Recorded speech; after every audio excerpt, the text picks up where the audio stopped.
So the Matt mentioned a minute ago, a mastermind call that we get on with our group, and there was one Monday that I was on, and there was a quote that somebody said. I mean, it was like an official quote, but he just something he said while we were talking about systems in our business that really stuck out to me and has kind of messed with me this week in a good way, like really challenged my thinking, and had me looking at my business and life in general in different ways. But one of our leaders said, systems run businesses and people run systems.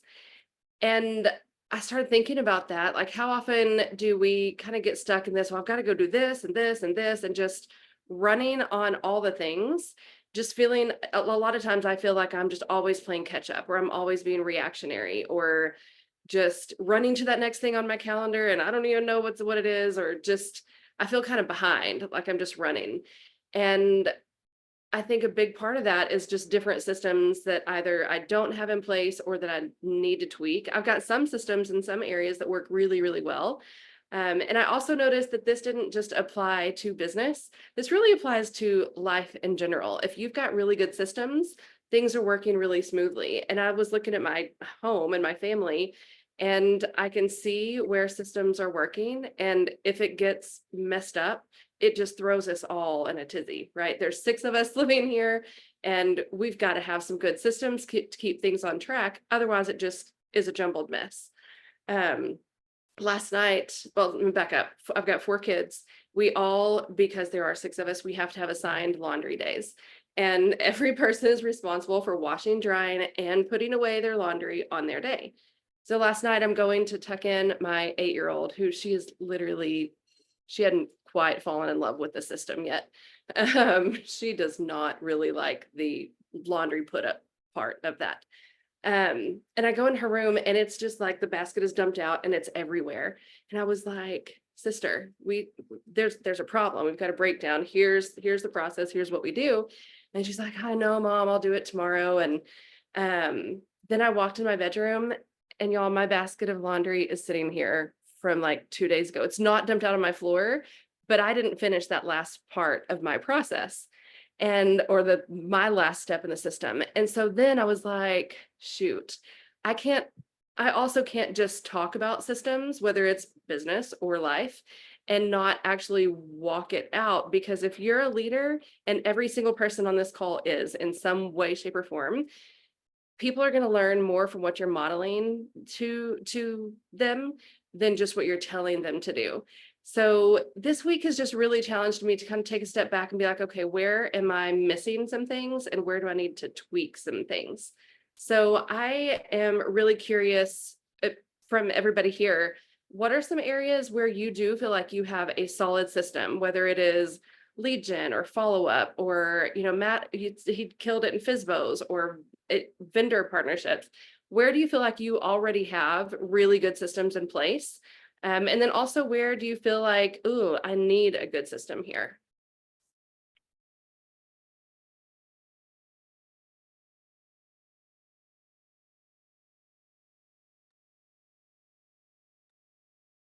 I guess I'll go. Um, so yeah, my and part of the things I'm working on with Matt, and I got your email this morning about your spreadsheet, but so hitting my sphere is the biggest thing that I need to do and have a system for. A lot of my business has come from like online leads, paying for those leads. So my sphere hasn't been touched or, taken care of, or you know, systemized the way it should be. So those points are definitely big ones that I'm working on getting together. Um, so it's organized, and I'm making sure that I'm hitting those people that, you know, are almost free to hit, right? So I don't have to pay for leads. Yes. Yes. I love that, because I think so many times too, we get stuck in this, oh, well, I have to buy leads. I've got to pay Zillow or wherever else. And we ignore such a huge gold mine of business sitting right in front of us because we don't have the right systems. Or maybe we were taught one way and it was like, oh, I don't love that, so I'm just not going to do it. Instead of figuring out, this is a really good system that works.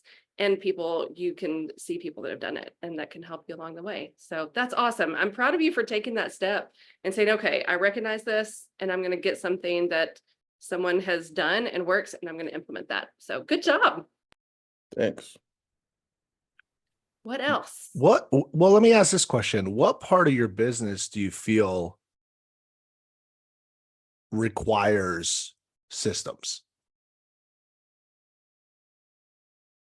It's a trick question. Everything. Anything that you've ever done more than twice needs to be systematized. Any experience, any conversation, any process that you've done more than twice requires a system. Anything one-off is a one-off. So when it comes to leads, there's three systems or three versions of systems you should be focusing on: creation, conversion, and cultivation. So you got to have a solid system or processes on how you're generating and creating leads. You got to have a solid system or process around how to convert those leads.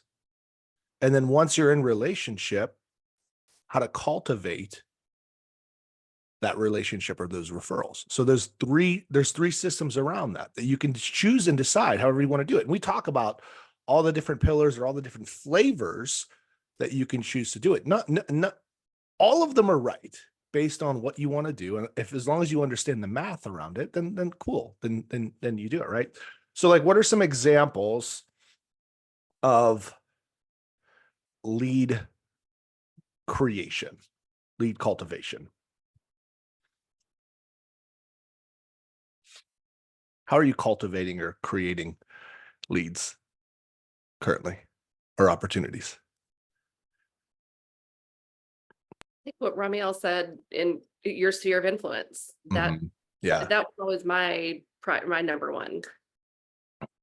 So yeah, so if you have a lot of relationships, then Audra's system, the friend connect, the be the friend, the friendship in a box, whatever it's called, whatever that system will help you generate repeat and referral business out of those relationships. If you don't have relationships, then what do you got to do? What's your system for creating opportunity? And how do you put yourself in front of opportunity if you don't have those relationships? When I moved to Kansas City, I didn't know a single person. So I didn't have that pillar. I didn't have relationships. I'm not from here. And the people that I went to school with were not buying houses at the time. Like, I had no relationships with people that were buying. All my friends are artists. 90% of them are still renting. Right. So what did you do? For me, I had to pick. Everyone said the fastest way to get business is expireds and for sale by owners. Well, the expired scripts were like, are you familiar with what I do to get homes sold that the other agent didn't? And I hadn't sold anything yet. So even saying that out loud, I was like, that's shit. That's a lie. I can't be that. So I was like, well, I'll do FSBOs because I at least have a license. I'm like one step above a FSBO, even if I hadn't sold anything yet. And so I decided to build my business that way. And then I was also focusing on how do I generate investor buyers. So I was using HUD Homes as a lead magnet on Craigslist to get investor buyers to come in. And then once they came in, I had an automated campaign to get them to engage and actually like respond to me, called the 10 Days of Pain. And so I'll share with you what that system was like. So HUD Homes, and there's not that many right now, but like I was using investment properties and I was posting 5 to 15 ads 3 times a day, every day. So every day I was posting 15 to 30 ads on Craigslist every day, 9 a.m., 1 p.m., and 7 p.m. That was my cadence.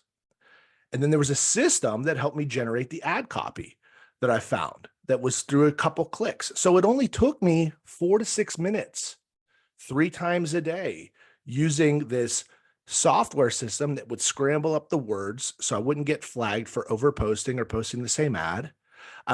So then every morning I would go and pick 5 new properties, create the bullet points And then I would use the software and I would post 3 times a day, every day. And so Craigslist would post or hold your ad for, I forget how long they would keep your ad active. It was like 30 to 45 days. So if I'm posting 30 to 40 ads a day, every day, there was a time where I had over 700 plus active ads on Craigslist. I was generating 4 to 6 buyer leads would come in and go onto my website and fill out the form, because it was a squeeze page. They would go take a look at that listing. If they wanted to click on 2 or more photos, they were asked to put in their name, phone number, and email. So I'd have 500 to 700 ads out there. And every single day out of those 500 to 700 ads, I was getting a 1% conversion on that squeeze page. So I was getting 5 to 6 names and emails every single day. I knew that those online leads converted a 1% ratio. So every day, if I'm getting 5, it took me, after about a month, I had about 150 leads every month coming in that were going through this automated 10-day texting campaign. And out of the 150, I would have 3 or 4 that were real people that wanted to meet with me every month. So I would generate 3 or 4 buyers every month from those leads. That was the system. And then once they convert into a lead, then I'd have the buyer system. Meet for the needs analysis, pre-approval, sign the buyer agency. Now we're going to go show homes. There's a system for that. Writing offers, there's a system for that. Once they're under contract, there's a system now. Earnest money, inspection, resolution, walkthrough. And then you can even layer a system on top of that. Now it's the promise script. How do we generate more referrals through the transaction? Well, the promise. Once it closes, what's your system? What's your closing and post-close relationship system? What's your concierge client for life program? So there's 5 or 6 systems that once built, that anytime anyone goes through, and whether you have 1 or 100, once the systems are built, what's beautiful about the systems is once they're in, you just hit go. And then the systems run the business and the people run the systems. I have to put the person in, I've got to trigger the system, but then I also have to be looking at the system and do what the system says for me to do, which I told the system to remind me. What do you think is the number one benefit of having a systematized business? I'll share with you. Sleep. Takes all the guesswork out. I don't have to remember anything. Yeah. I can literally not have to think about what's next if I set up my system correctly, and the system tells me what's next, and I never miss an opportunity to create a moment, right? If my system is set up to create moments and to create impact and to create relationship, I can be strategically and purposefully authentic. Just because the system says, make a care call, doesn't mean that my care is disingenuous. It just says, don't forget that today's the day you should be caring on people. Perfect. I could do that. When it's someone's birthday, does singing them happy birthday on their birthday because it's their birthday make it less genuine? Well, that's a system. Their birthday is a system. You sing this song on that day for this person and make them feel a certain way about it. So sorry, I kind of hijacked the conversation. I wanted to No, it's perfect. So something about the system that you just walked through, there was the system to create the leads, and then you had a really clear lead follow-up system. Yeah. Because a follow-up question that he asked in that conversation was, how many of you can look at one, do you have a lead gen follow-up system? And 2, how many of you can rate it a 10 out of 10? Yeah. Ready? Literally, nobody raised their hands. No one, yeah. Not yet. And these were producer, some of the best in the country at what they do, and nobody raised their hand. And he said, well, how many of you want more leads? And more people raised their hand. Then he's like, well, why do you want more leads if you don't have a 10 out of 10 system to follow up with the leads you have? Why are you blowing money on just getting more if you're not going to do anything with them? I was like, ooh. That's Mhm. really good because we kind of get stuck in that trap of, well, I just need more leads. I just need more leads. No, you don't. You just need a really, really good system. So you're following up with the leads and you're not having to think, oh, who should I be calling and who should I be texting? Your systems should be set up so well. Matt told me this one time, gosh, probably a year ago. He said, your systems need to be so clear that if you step away, somebody else can step in and continue your business and it's seamless. It just happens. And so as you are growing, if you bring somebody on to help you, they just come right along and can just follow the system. And that's how clear our systems, even if we're not bringing someone on, it needs to be that clear for you. So that way you're not spending so much time thinking, what should I be doing next? Or forgetting people, or, well, I need to be spending more money on this lead or that lead. You just need to have a really good follow-up system and you need to do the system. That's the other thing too. Sometimes we think we need to get some big, complex, major system. Well, they said this is the best at that, or this is the best at this. The best system is the one that you're going to follow.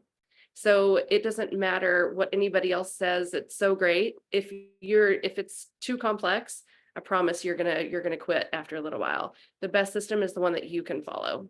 So let me ask you, what do you think is the most foundational system that as a business owner, as an individual agent or a team lead that you could be operating from and deploying every single day?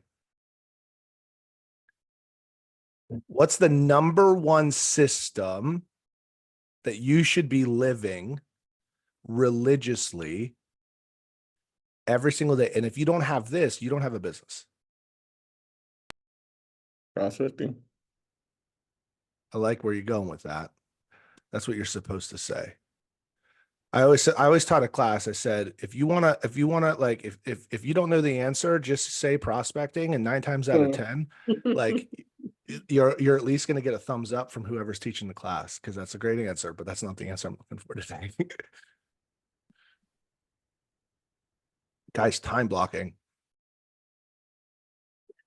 Time blocking. Are you doing the things that you know you should be doing when you should be doing them, first and foremost? And then inside your time block should have appropriate amount of time for you to be generating business, managing business, and then working on the business.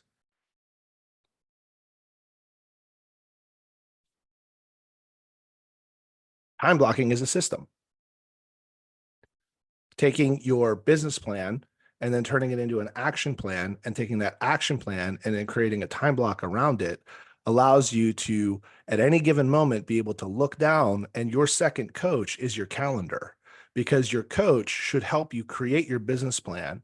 And then you then, through that business plan, create your monthly and weekly action plan. And then your weekly action plan needs to get onto your calendar. So even though we only do 1 call a week, if we did this appropriately, and you've got your times blocked appropriately, and your time block satisfies the activities required for you to meet and exceed your goals, then you are always in coaching by looking down and saying, am I doing what I should be doing at this moment? And if I'm not, how do I redirect? What do I got to do? Am I staying loyal to the blocks?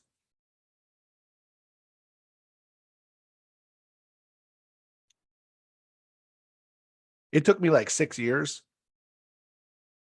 to get my wife to buy into this, to help me. And she now has access to my calendar. And now she puts the things that I need to be at or should be at on my calendar now. And this is great, because guess what? Now I don't miss anything. But before, here's the thing. She would get so upset. She's like, I shouldn't have to. You should care enough to remember. And I was like, here's the thing. Anything worth remembering, I care enough to put it on my calendar because I care. And like, I really don't want to miss it. I've got 75 moving parts. Like, can you help me? Because it is important to me. So this is how I make sure I never forget. And she goes, okay, I get it.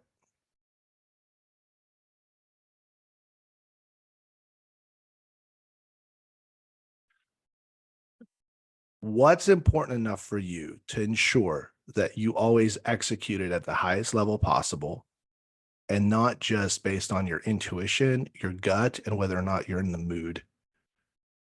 Because that's not how businesses are run.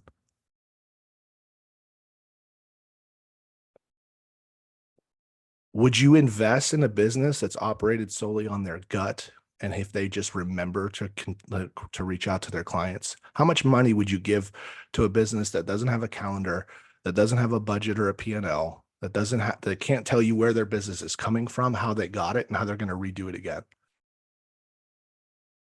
How much would you invest in that business? Because you're investing in it every day if it's yours, because you're spending your life.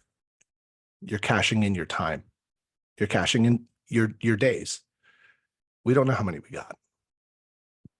Every day that you're operating a business that doesn't have a plan, you're investing in a business that's just like, ooh, we hope this works.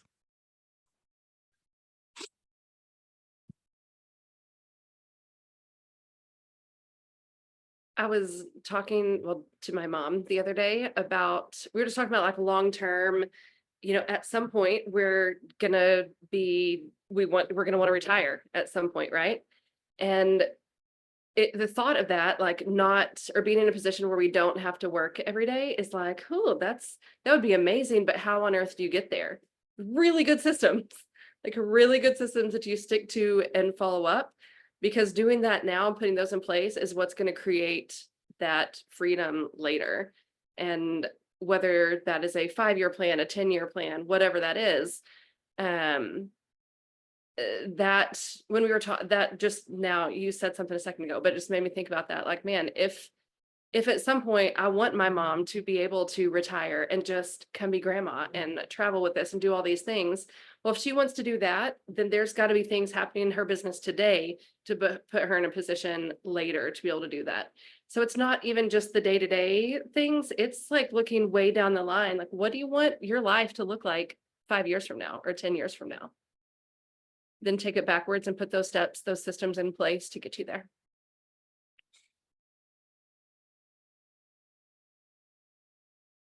We're kind of at time. What are your thoughts? What are you hearing from this conversation? And how many of you are like, I feel attacked. Stop talking at me. And that, like, hopefully that's everybody on this call, myself included. Listen, like, don't get it twisted. There's areas in my life that I don't have optimized, like, and I need coaching. I still need coaching every day. I still need that nudge. I still need that recalibration, right? It's really easy to like get back into entropy, right? The path of least resistance. I do the same thing, right? So just know that, like, when we share these things with you, it's like this. Actually, Audra's like, I want to talk about this because I need it most. And I was like, good, let's go. Same thing. Other thoughts? What are you hearing from this call? What are your takeaways? I need to make a plan that I will commit to and stick with, not just go through the motions of every business planning clinic I've been in, but actually make one that I will commit to. Love that. Yeah. How many of you have been to so many business planning clinics? You could teach one, and yet you haven't followed it. Fail to plan to fail. It's simple as that. I've tried Yeah. to operate a business shooting from the hip. It does not work. I thought I was too cool for that, or I just knew it does not work. You have to have a plan. You have to have a clear vision. You have to have systems. And yeah. Mm-hmm. And it's not only making the plan and doing the things, it's sticking to it long forever. Yeah. That's I can get it going and I stick to it for a while and then it kind of goes away. Yeah. Or slacks. I slacked it. So I think that's I stick to it, things are going well, and then I get, I don't know, lazy or busy, and so it isn't a priority as much anymore, maybe. It goes, I think, Peggy, I do the same thing. And it goes back to the whole phrase of everything is challenging until it becomes easy. And then once it becomes easy is when it gets hard. It's when when you start to get used to it and it starts to become a process that's natural, or like it doesn't take effort. Oftentimes we're like, okay, so we don't have to focus on this that much anymore. Like, I got it. Right? Like, I don't have to track everything I eat. I got a pretty good idea of how much I'm eating. And the next thing you know, like, an extra bite of everything all day, all of a sudden the scale starts going in the other direction. And you're like, what just happened? Like, oh, because I'm not actually weighing things out. I'm not tracking it like exactly. And if you don't have a budget, you're like, I know what I'm spending. I know what we're making. And then all of a sudden it just starts to trickle. And you're like, oh, shoot. How did we get here? So, yep, it's time. It's that time. So think, what system, what area of your life do you need to get on track and under control? Get with someone to create a plan around it. Get some accountability around that plan and execute. Execute like your life depends on it. And dominate the basics. All right, guys. We'll see you Friday. Same time, same channel. Bye.